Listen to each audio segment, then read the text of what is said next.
Tuhan firman-Mu ajaib, kekal meski gunung menghilang. Tiada huruf yang gagal, tak terpatahkan siasat. Hidup seperti-Mu ya Allah, lebih dari emas. Aku bersaksi kitab-Mu, kitab yang suci. Mendengarkan firman-Mu, hibur hati yang luka.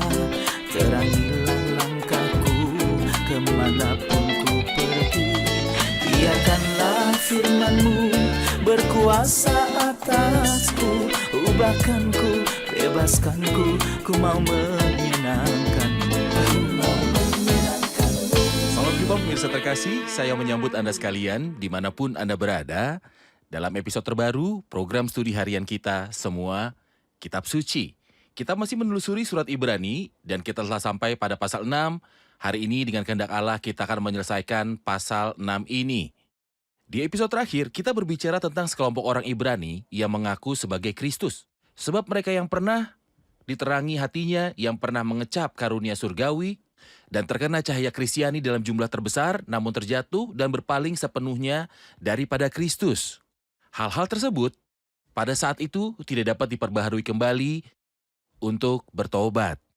Tapi kita berbicara tentang posisi orang percaya yang diyakinkan, orang percaya sejati yang dilahirkan kembali, dan di dalamnya Roh Kudus bersemayam, tidak akan bisa terpuruk dan terus terjatuh, dan tidak akan binasa selama-lamanya. Hari ini dengan kehendak Tuhan kita akan menyelesaikan pasal 6, dan untuk memulai izinkan saya untuk menyambut tamu kehormatan di studio, hamba Tuhan Dr. Farid Zaki. Selamat datang Dr. Terima Farid. kasih. Kami juga menyambut hadirin di studio, selamat datang. Kita akan memulai pembelajaran sesaat lagi, jadi tetaplah bersama kami.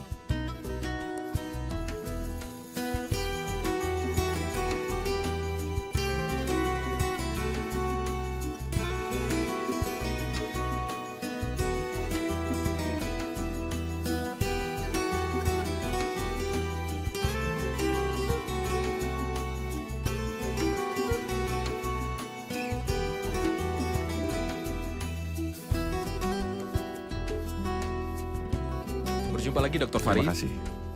Di episode terakhir kita membahas topik pasal 6 dari ayat yang keempat yang pernah diterangi, begitu kata-katanya. Dan kita mengatakan bahwa ini adalah tentang sekelompok orang yang berpura-pura. Tapi mereka yang sungguh-sungguh percaya kepada Kristus adalah kelompok aslinya dan mereka tidak bisa jatuh, tersesat, dan binasa. Tapi salah satu pemirsa bertanya, mengatakan, apakah ini masih berlaku hari ini? Dapatkah kata-kata yang tertulis dalam Ibrani 6 ayat 4 terjadi hari ini? Dan saya bertanya tentang berpaling dari Kristus dan tidak kembali lagi. Saya pikir itu prinsip yang juga bisa diulang, saudara ayat. Orang yang berada di lingkungan Kristen atau dilahirkan dengan keluarga Kristen dan hadir ke gereja atau beberapa gereja. Orang yang memiliki Alkitab di rumah dan mungkin pernah mendengar dari anggota keluarganya atau salah satu pelayan tentang kisah-kisah Alkitab. Lalu ketika dia dewasa, karena nafsu tertentu atau keterikatan tertentu, atau karena godaan agama, meninggalkan agama Kristen pada hal lain atas dasar kehendak, keputusan, dan keinginan bebasnya. Menurut saya, itu dalam kasus seperti itu, apa yang kita baca dalam Ibrani 6 berlaku untuk orang seperti itu. Itu karena orang ini mengunci dirinya di dalam dan menutup pintu pertobatan kembali kepada Tuhan. Benar. Itu karena dia memutuskan, saya ingin katakan, dan mengambil keputusan dengan kehendak bebas dan kesadaran sepenuhnya. Kita harus membedakan ini dari kasus lain. Sebelum membedakannya, kasus ini menunjukkan Ya. bahwa orang itu belum dilahirkan kembali. Tidak, itu Dan tidak baru saja mungkin. mendapat informasi di benaknya, di kepalanya, Mustahil. tetapi dia tidak berubah. Saudara yang berbudi, lihatlah negara-negara yang disebut sebagai negara Kristen. Benar. Ada banyak gereja dan salib tergantung di sana. Tapi satu generasi anak muda bangkit dan diajari bahwa kekristenan hanyalah sebuah mitos dan Alkitab memang demikian adanya, diatur dalam sejarah, di rak sejarah. Generasi ini menjadi murtad dari kekristenan. Benar. Dan pada saat ini ketika Anda berbicara dengan mereka seperti yang kita lihat di negara-negara barat, jika Anda mendekati salah satu dari mereka untuk memberinya buku kecil atau bicara tentang Kristus, umumnya tanggapannya adalah ejekan, penolakan, sarkasme, dan sebagainya. Seolah-olah orang-orang ini telah mengambil sikap tegas. Tidak, bagi iman Kristen. Jika seorang bertindak seperti ini di hadapan Tuhan, apalagi akan Tuhan lakukan padanya? Tidak ada. Dia menutup pintu pertobatan. Benar, benar. Saya ingin mengatakan, Silakan. memperkirakan, dan kita melihat kasus seperti itu, yaitu orang ini tidak tahu apapun tentang agama Kristen. Dia dibesarkan di rumah Kristen dan tertipu pada satu titik. Namun setelah ditipu, dia merasa dia terjebak. Kemudian dia mengangkat hatinya pada Tuhan untuk mengeluarkan dari perangkap ini. Di sini pintunya terbuka. Benar. Dari program ini dan dari episode ini, saya mengirimkan panggilan, pesan, pintu harapan. Ya, Dalam banyak kasus, kita mungkin pernah mendengar tentang cara mereka ditipu, ya. terutama anak gadis dan perempuan. Ada pintu menuju pertobatan jika Anda membuat keputusan untuk meninggalkan Kristus dan iman Kristen karena tekanan atau karena ketidakmampuan Anda untuk menolak kekuasaan yang dipaksakan tanpa keinginan sendiri. Ada pintu menuju pertobatan dan Kristus dapat menerima Anda dan mengubah situasi 100% sepenuhnya. Ini adalah Alkitab dan ini adalah kebenaran. 100%. Saya meminta komentar terakhir tentang bagian yang diakhiri dengan ayat 12 sebelum kita berbicara tentang janji Allah yang setia. Dalam ayat 10-12 kita memperhatikan bahwa kasih itu diulang-ulang. Harapan juga terulang dan iman juga diulangi. Mengapa kasih, harapan, dan iman atau harapan, iman, dan kasih yang menjadi ciri iman Kristen disebutkan di bagian ini. Dalam konteks dengan kelompok lain yang cerdas, yang beriman, siapakah yang mengakui pengakuan sejati akan Kristus? Saya membayangkan penulisnya takut bahwa orang-orang beriman yang sejati menjadi bingung. Satu kata peringatan selalu menyebabkan guncangan nyata. Jadi dia mengajukan argumen dan bukti yang melaluinya dia meyakinkan mereka. Dan berkata, aku melihat bahwa buah dari iman sejati ada dalam dirimu. Karya iman muncul di dalam dirimu. Dan hasil kerja kasih muncul dari dalam dirimu. Dan aku menyemangati kamu, aku melihat tanaman harapan, namun aku mendorong kamu untuk membiarkan tanaman ini tumbuh semakin banyak. Benar, terima kasih. Saya akan membaca ayat mulai dari 13, sebab ketika Allah memberikan janjinya kepada Abraham, ia bersumpah demi dirinya sendiri, karena tidak ada orang yang lebih tinggi daripadanya. Katanya, sesungguhnya aku akan memberkati engkau berlimpah-limpah dan akan membuat engkau sangat banyak. Abraham menanti dengan sabar dan dengan demikian ia memperoleh apa yang dijanjikan kepadanya, sebab manusia bersumpah demi orang yang lebih tinggi dan sumpah itu menjadi suatu pengokohan baginya. Ia mengakhiri segala bantahan.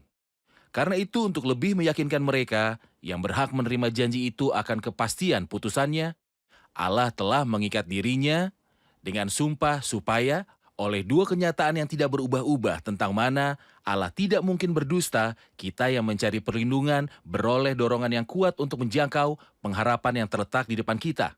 Pengharapan itu adalah sauh yang kuat dan aman bagi jiwa kita yang telah dilabuhkan sampai ke belakang tabir, di mana Yesus telah masuk sebagai perintis bagi kita ketika ia, menurut peraturan Melkisedek, menjadi imam besar selama-lamanya.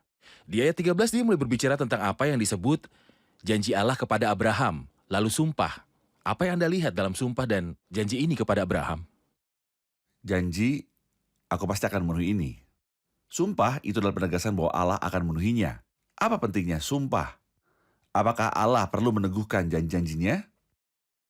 Sama sekali tidak. Allah sendiri tidak perlu meneguhkan janjinya. Tetapi karena kelemahan manusia dan karena kecenderungan alami manusia untuk curiga, Allah turun tahta oleh rahmatnya untuk meneguhkan janjinya dengan sumpah.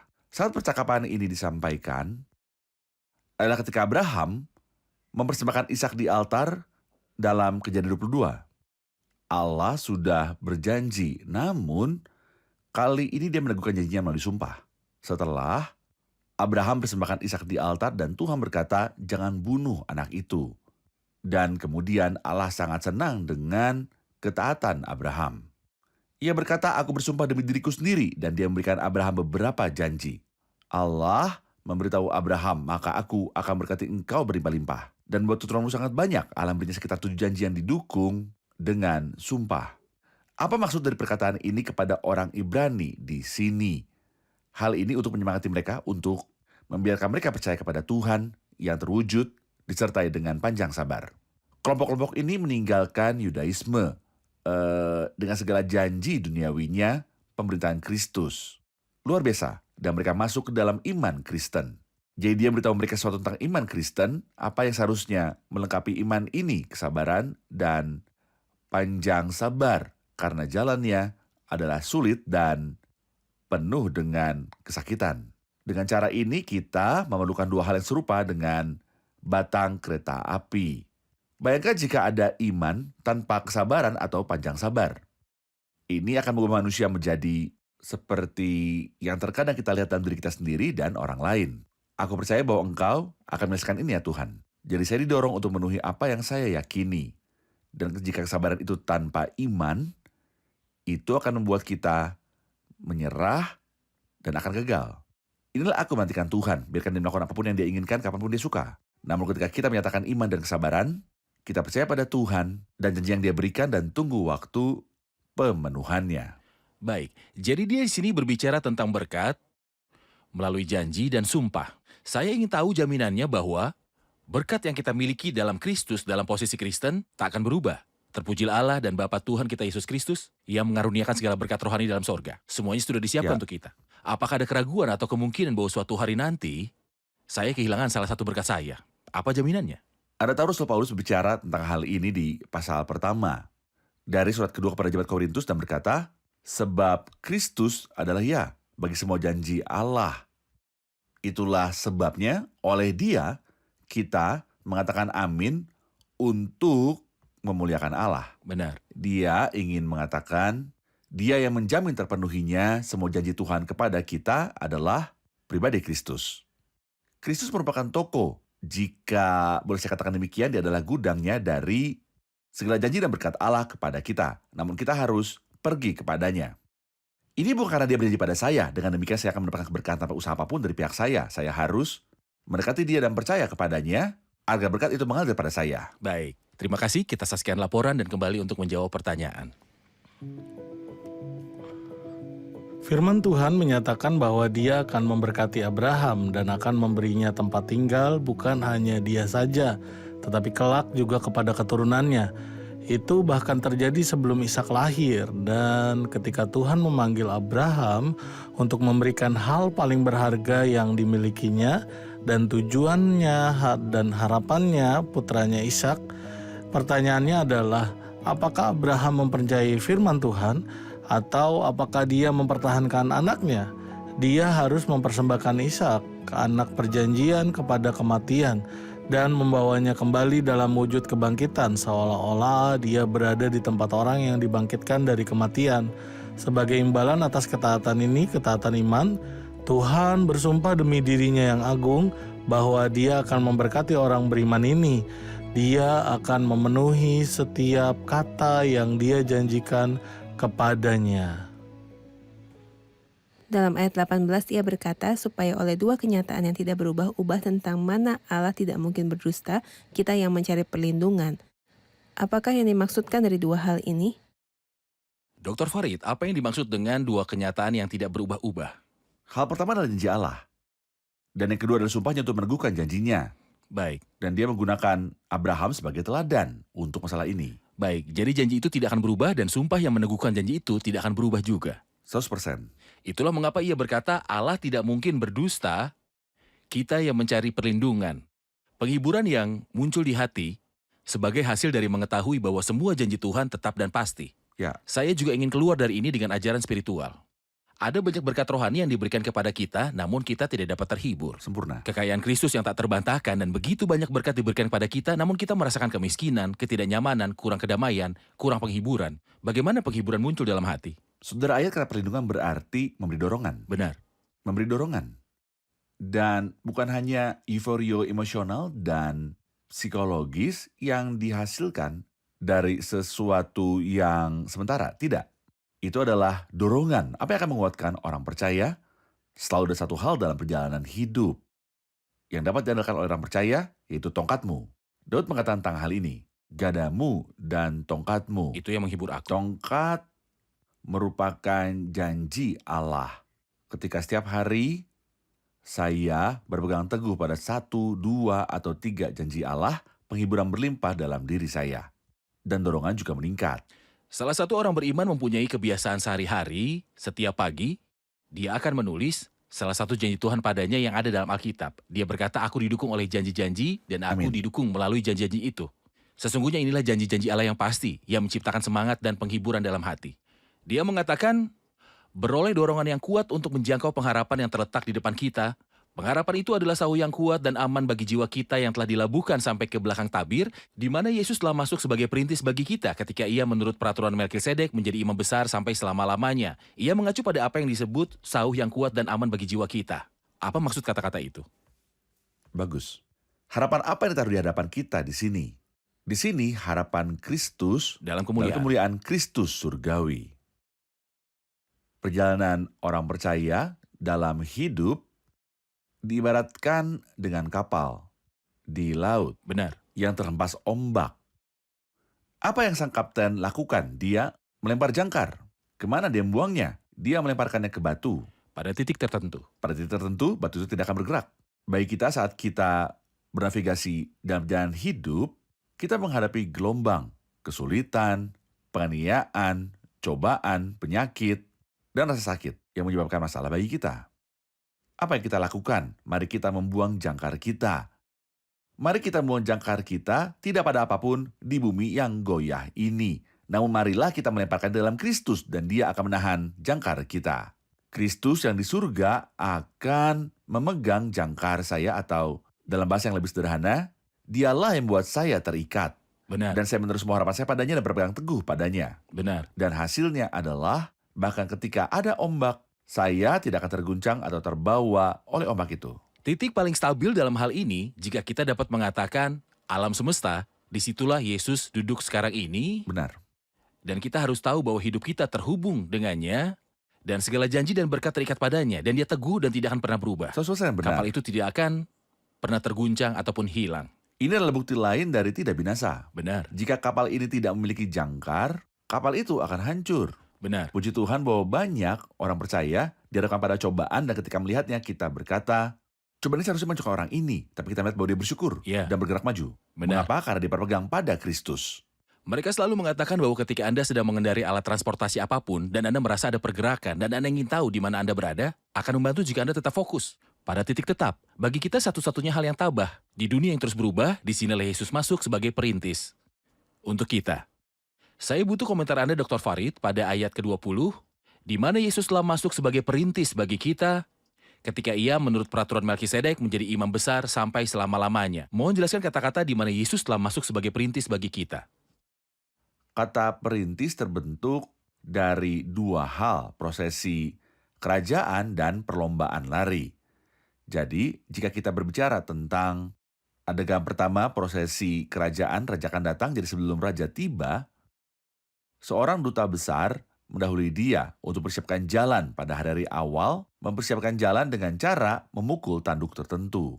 Jadi saat orang mendengar trompet, mereka langsung tahu dia telah tiba. Dia akan datang. Hal yang menakjubkan di sini, keajaiban, di mana Anda melihat rahmat mutlak yang meliputi kita, adalah bahwa penulis menyamakan Kristus ini sebagai perintis. Dan siapa prosesi yang akan datang?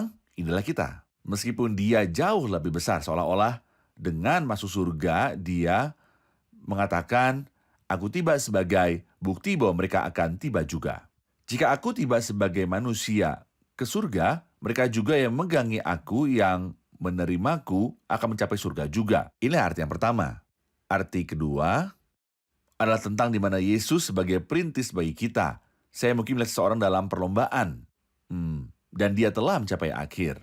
Kemudian dia melihat orang yang berada di belakang dan berkata, ayo, selesaikan perlombaannya. Saya mengikuti perlombaan tersulit dan mencapai garis akhir. Selesaikan pencarianmu setelah aku, jadi kamu juga bisa mendapatkan hadiahnya. Ini tentu saja adalah satu tujuan dari inkarnasi ketika Yesus Kristus datang sebagai manusia dan masuk surga sebagai manusia juga. Seolah dia telah menyediakan tempat bagi umat manusia di surga. Jadi dia Benar. masuk sebagai perintis bagi kita. Bisa kita katakan saudara ayat bahwa manusia pertama yang sampai pada tahta Allah dan telah dimahkotakan di sana adalah Kristus. Ya, Sebelum dia benar. tidak ada manusia lain. Benar. Maka ini memberikan kita keyakinan bahwa kita sebagai manusia juga akan sampai di surga. Baik, terima kasih. Kita akan menerima pertanyaan hadirin.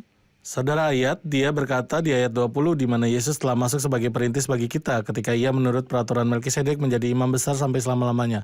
Mengapa dia berbicara tentang Tuhan Yesus menurut peraturan Melkisedek menjadi imam besar padahal dia berbicara tentang peneguhan janjinya?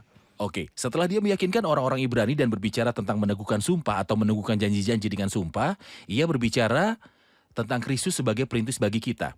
Ia berkata, ketika ia menurut peraturan Melkisedek menjadi imam besar sampai selama-lamanya. Mengapa di sini dia merujuk pada imamat Kristus? Karena sesungguhnya pendukung dalam perjalanan hidup mereka yang diisi dengan kesulitan, penderitaan, dan penganiayaan adalah imamat Kristus. Tapi di sini dia menyinggung bahwa ini bukan imamat Harun, tapi imamat ini adalah abadi dan tidak akan hilang. Jadi percayakanlah segala sesuatunya kepadanya karena imamat tidak akan diberikan kepada orang lain. Benar. Dalam bahasa yang lebih sederhana, arsip masing-masing dari kalian ada di tangannya.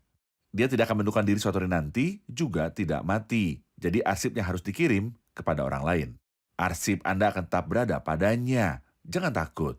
Dalam hal pribadi, saya yakin bahwa Kristus yang telah mengenal saya sejak saya masih muda dan masih kecil dalam iman, dia sendiri tetap berlaku, lemah lembut, pengertian, dan mengetahui tentang titik lemah dan pencobaan saya. Pengetahuan yang sama akan tetap ada sampai akhir hidup saya. Saya tidak perlu mengubah orang yang mengerti saya. Dia adalah orangnya. Bukan berarti dokter akan mendukung diri, jadi saya pergi ke yang lain. Dialah yang maha besar dan dia akan bersama saya. Terima kasih Dr. Farid, Tuhan memberkati Anda. Kita rangkum episode ini bersama hadirin.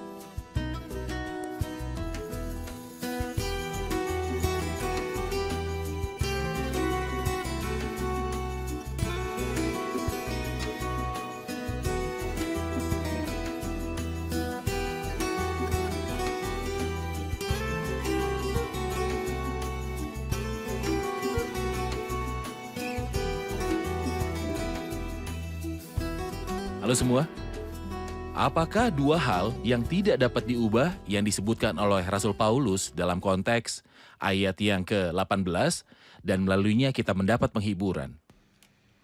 Dua hal itu adalah janji dan sumpah Tuhan. Janji Tuhan adalah dia akan mengenapi semua hal ini dan sumpahnya adalah penegasannya.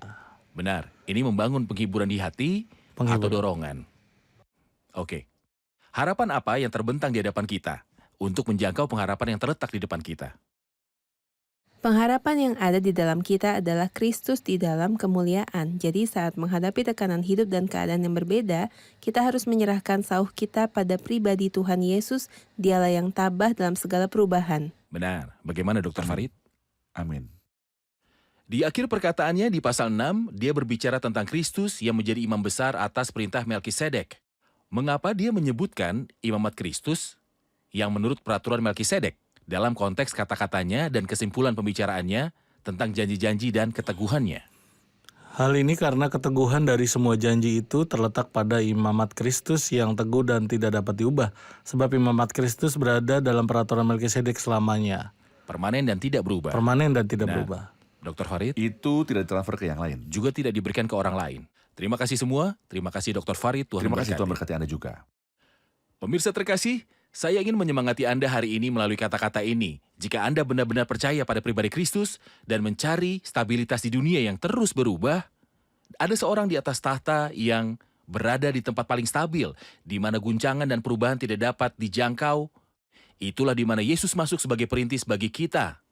Dia masuk ke sana untuk menyambut kita dan untuk mewakili kita serta memberikan ruangan bagi kita. Dan dia, baginya segala kemuliaan ada di sana. Di tempat yang paling stabil, tahta Allah. Kita harus menanggalkan sauh kapal kehidupan kita pada dia. Kita harus memberikannya pada dia. Sebenarnya itu sudah ada hubungannya dengan dia. Jadi jika Anda melihat lautan kehidupan berubah dan ombaknya berfluktuasi, menyadari bahwa satu-satunya ketabahan ada pada pribadi Kristus. Tidak ada peluang atau kemungkinan bahwa kapal kehidupan akan lenyap ataupun hilang. Hidup kita terikat atau menyatu pada pribadi Kristus.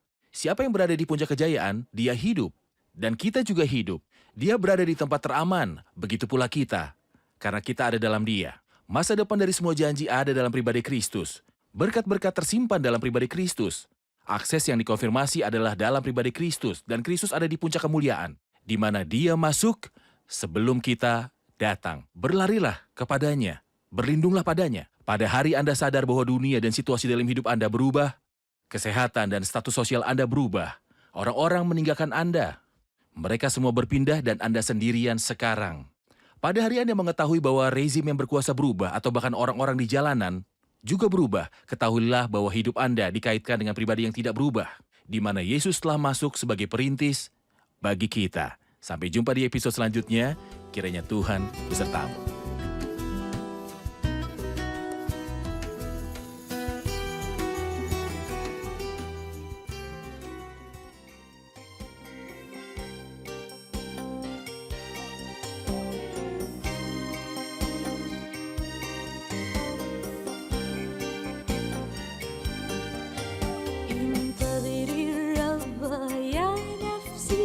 واذكر جوده لا تنسي فذاك بحبه الأبدي لك اليوم كذا الأمس انتظري الرب يا نفسي يسوع قريب يميل إليك ويسمعك كذاك يجيب انتظري الرب ورحمته يريك عظمة قوته وإن تظني كوانا فذا للخير بحكمته انتظري الرب يا نفسي يسوع قريب يميل إليك ويسمعك كذاك يجيب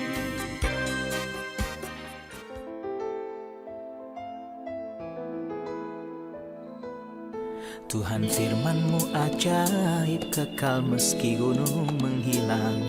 Tiada huruf yang gagal, tak terpatahkan siasat. Hidup seperti-Mu ya Allah, lebih dari emas. Aku bersaksi kitab-Mu, kitab yang suci. Mendengarkan firman-Mu, hibur hati yang luka. Terangilah langkahku kemanapun ku pergi. Biarkanlah firman-Mu berkuasa atasku. Ubahkanku, bebaskanku, ku mau menyenangkan-Mu. Tuhan firman-Mu ajaib, ubah dan bebaskan aku.